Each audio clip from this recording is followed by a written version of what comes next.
नागपुरात तापमानाचा पारा जो आहे तो 44 अंशाच्या घरात स्थिरावलेला आहे। गेल्या 2-3 दिवसापासून सातत्याने जे तापमान आहे ते प्रचंड वाढलेलं आहे आणि उन्हाचे चटके जे आहे ते सर्वसामान्यांना जाणवत आहे।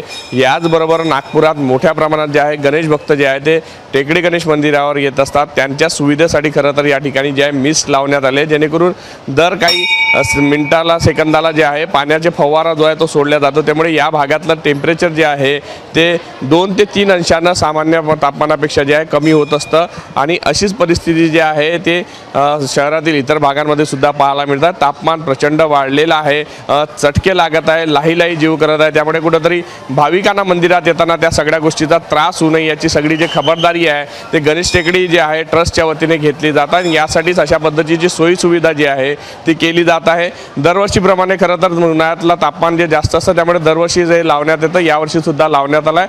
तसंच आतमधल्या भागामध्ये म्हणजे मंदिर परिसरात ज्या ठिकाणी भगवान गणेशाची मूर्ती आहे त्या ठिकाणी सुद्धा जे आहे एक्झॉस्ट फॅन लावलेला आहे, मोठे फॅन लावण्यात आले, डक्टिंग लावण्यात आले। त्यामुळे आतमधलं वातावरण सुद्धा थंड राहते। त्यामुळे गणेश भक्तांना मंदिरात दर्शन घेण्यात येताना कुठलाही त्रास होऊ नये, उन्हाचा खरं तर या सगळ्यांना जो आहे त्रास होऊ नये यासाठीच खरं तर गणेश टेकडीमध्ये जे आहे ट्रस्टच्या वतीने सगळी सुविधा लावण्यात आली आहे आणि ठिकठिकाणी जे मिस्ट लावण्यात आले त्याचा जो आहे फवारा जो वेळोवेळी पाण्याचा होत असतो। त्यामुळे एक जो आहे भाविकांना येताना त्रास होत नाही आणि त्यामुळे व्यत्यय येत नाही अशा पद्धतीची व्यवस्था जी आहे ती मंदिर प्रशासनाने केलेली आहे। व्हिडिओ जर्नलिस्ट सौरभ बोलेसह पराग डोबळे, साम टीव्ही न्यूज, गणेश टेकडी मंदिर, नागपूर।